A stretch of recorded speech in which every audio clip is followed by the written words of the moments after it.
Bismillahirrahmanirrahim. Assalamualaikum warahmatullahi wabarakatuh.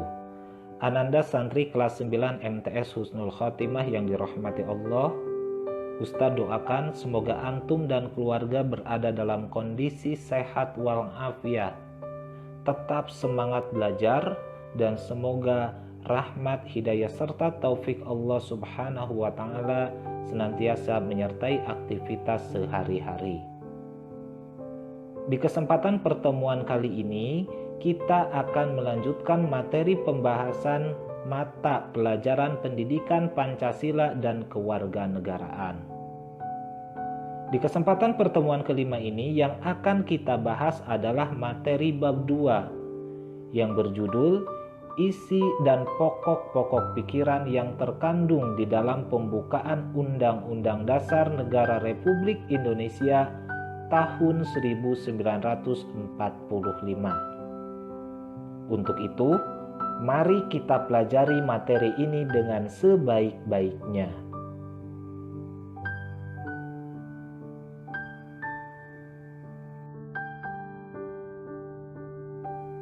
Sebagai bangsa Indonesia, kita mungkin sudah tahu bahwa sumber hukum tertinggi yang ada di Republik ini adalah Undang-Undang Dasar Negara Republik Indonesia tahun 1945, di mana dalam UUD 1945 ini di dalamnya terdapat beberapa hal, yaitu pembukaan, batang tubuh atau isi, dan juga penjelasan. Di samping kita hafal tentang kedudukan UUD 45 sebagai sumber hukum tertinggi di negara kita, sebagian di antara kita pun mungkin sudah banyak yang hafal dengan isi yang ada di dalamnya, baik isi dalam pembukaan maupun dalam batang tubuh UUD 45 itu sendiri. Namun yang jadi pertanyaan, ketika kita sudah hafal, sudah tahu dengan isinya, sudahkah kita bisa memahami kandungan-kandungan yang terdapat di dalam UUD 45 tersebut? Pokok-pokok pikiran yang ada di dalam UUD 45 tersebut. Sebab tanpa kita tahu isi kandungan serta pokok-pokok pikiran yang ada di dalamnya, maka kita bisa saja keliru di dalam menafsirkan UUD 1945. Dalam pembahasan bab 2 ini, yang akan kita fokuskan pembahasannya adalah berkaitan dengan isi dan pokok pikiran dari pembukaan UUD 1945. Kita mungkin sudah tahu bahwa UUD 45 secara kasat mata terlihat di dalam pembukaannya itu terdapat 4 buah alinea, yang mana masing-masing alinea memiliki makna sendiri-sendiri, yang walaupun maknanya sendiri-sendiri, tetapi antara satu alinea dengan alinea lainnya itu saling berkaitan satu dengan lainnya. Untuk itu, mari kita pelajari isi dan kandungan dari masing-masing alinea pembukaan UUD 1945 tersebut.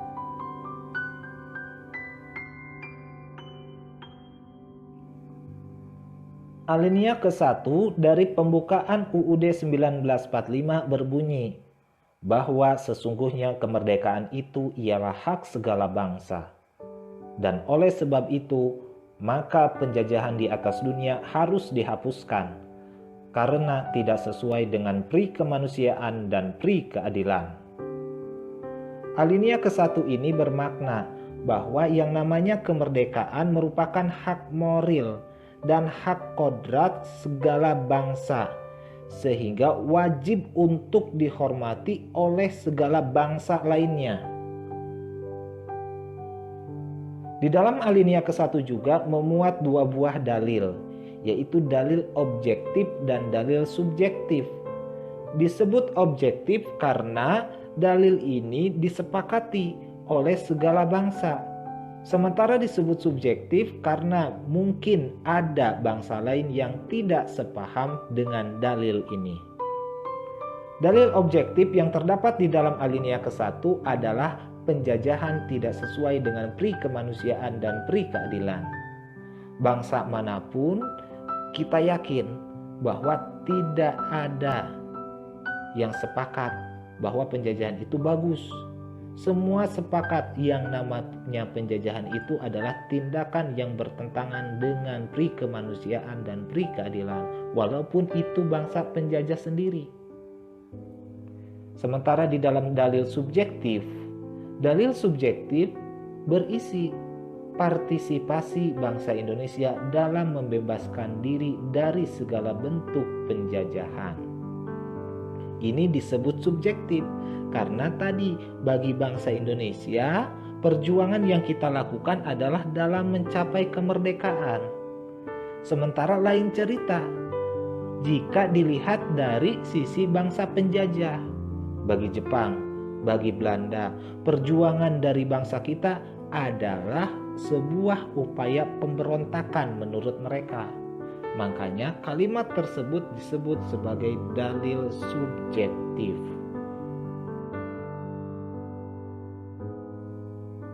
Selanjutnya alinea kedua.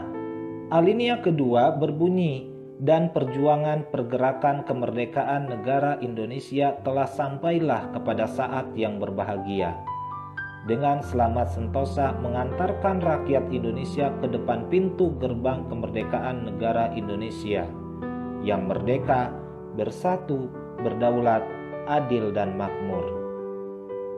Alinea kedua menunjukkan ketepatan dan ketajaman penilaian bangsa Indonesia bahwa perjuangan bangsa Indonesia telah mencapai tingkat yang menentukan, yaitu suatu momentum yang dicapai dan harus dimanfaatkan untuk menyatakan sebuah kemerdekaan. Dan kemerdekaan harus diisi dengan mewujudkan negara Indonesia yang merdeka, bersatu, berdaulat, adil dan makmur. Jadi, pada intinya, alinea kedua ini berbicara tentang hasil dari perjuangan bangsa Indonesia itu mewujud dalam sebuah negara Republik Indonesia yang merdeka, di mana setelah menjadi sebuah negara yang merdeka, maka memiliki visi dan misi nasional bersama, yaitu mewujudkan masyarakat yang adil dan makmur sebagai visi nasionalnya. Sementara sebagai misi nasionalnya adalah menjadikan bangsa Indonesia bangsa yang merdeka, bersatu, berdaulat, adil dan makmur.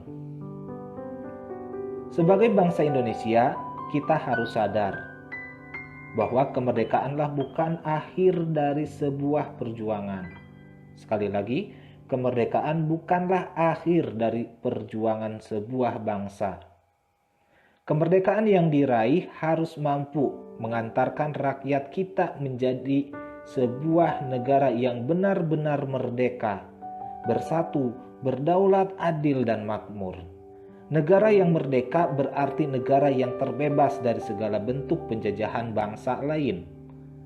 Negara yang bersatu berarti sebuah negara yang menghendaki bangsa kita yang beragam terbentuk dalam sebuah negara kesatuan, bukan bentuk negara lain, bukan bangsa yang dipisah-pisahkan karena latar belakang yang berbeda-beda, baik secara geografis maupun sosial. Berdaulat mengandung makna bahwa sebagai negara, Indonesia sederajat dengan negara lain yang bebas menentukan arah dan kebijakan bangsanya tanpa campur tangan negara lain. Negara yang adil menjelaskan bahwa negara Indonesia adalah sebuah negara yang berkomitmen menegakkan keadilan bagi warga negaranya. Keadilan berarti adanya keseimbangan antara hak dan kewajiban warga negara, hubungan antara negara dengan warga negara, serta warga negara dengan warga negara yang tentunya harus dilandasi oleh prinsip-prinsip keadilan. Negara Indonesia hendak mewujudkan keadilan dalam berbagai macam bidang kehidupan, baik secara politik, ekonomi, sosial, budaya, dan pertahanan serta keamanan negara. Makna makmur di dalam alinea kedua ini berarti bangsa kita menghendaki sebuah negara yang mewujudkan kemakmuran dan kesejahteraan bagi warganya. Kemakmuran tidak cukup hanya sebatas pada sisi material, tetapi juga mencakup kemakmuran secara spiritual atau kebahagiaan batinia.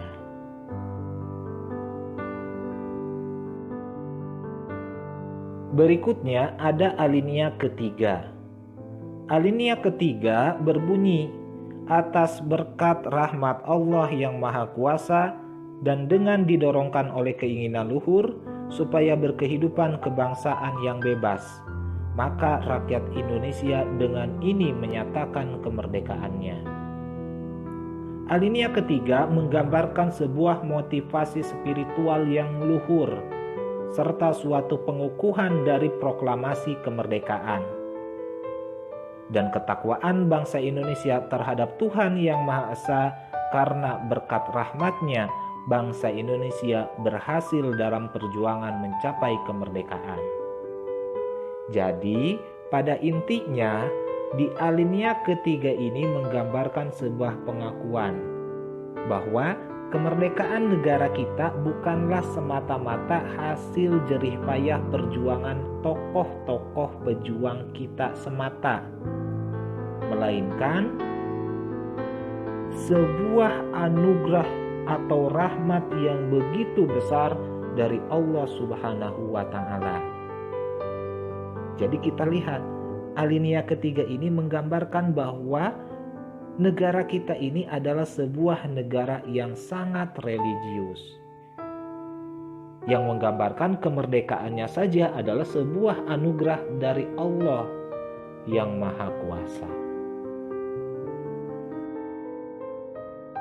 Berikutnya, alinea terakhir di dalam pembukaan UUD 1945 adalah alinea 4, di mana secara garis besarnya alinea keempat ini terdapat atau memiliki 4 buah kandungan. Yang pertama adalah tujuan negara Indonesia. Yang kedua, bentuk negara. Yang ketiga, ketentuan diadakannya undang-undang. Dan yang keempat, dasar falsafah negara.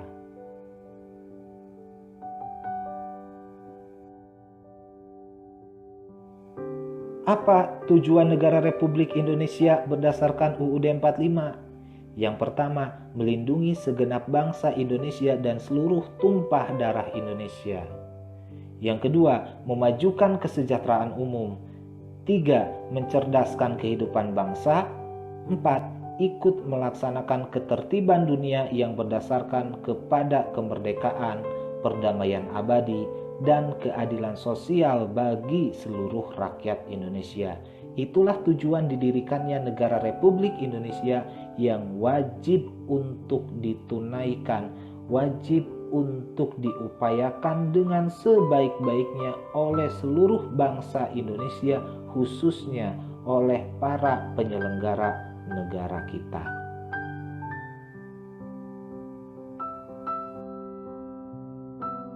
Berikutnya, di alinea keempat juga terdapat ketentuan diadakannya undang-undang, di mana di dalam alinea keempat ada sebuah dasar yuridis bahwa pembukaan UUD 1945 merupakan sumber bagi adanya UUD 45 itu sendiri. Jadi pembukaan UUD 45 adalah sumber dari batang tubuh UUD 45. Ini dapat kita lihat dalam anak kalimat di alinea keempat, yaitu maka disusunlah kemerdekaan kebangsaan Indonesia itu dalam suatu undang-undang dasar negara Indonesia. Nah, kalimat tersebut menunjukkan bahwa negara Indonesia adalah negara hukum.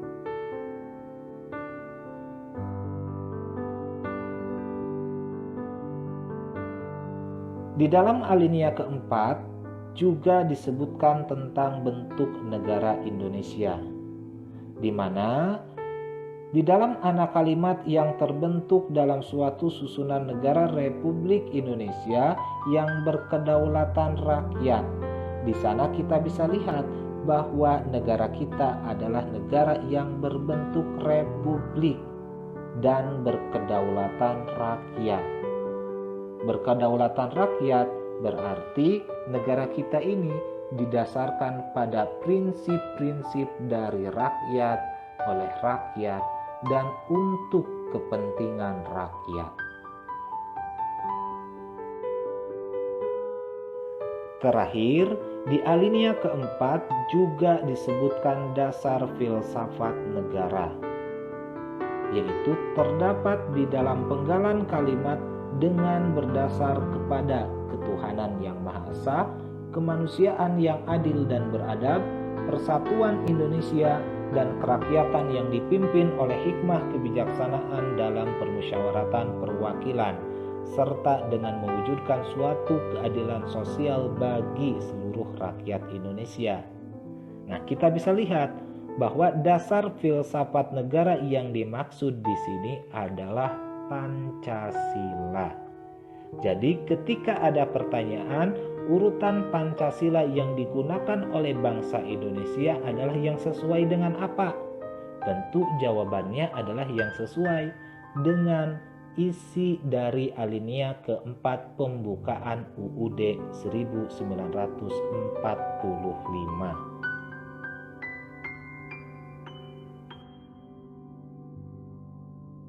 Demikianlah pembahasan materi kita di kesempatan kali ini. Mari kita berdoa semoga apa yang kita pelajari hari ini benar-benar dapat kita ingat, dapat kita pahami, dan dapat kita amalkan dalam kehidupan kita sehari-hari.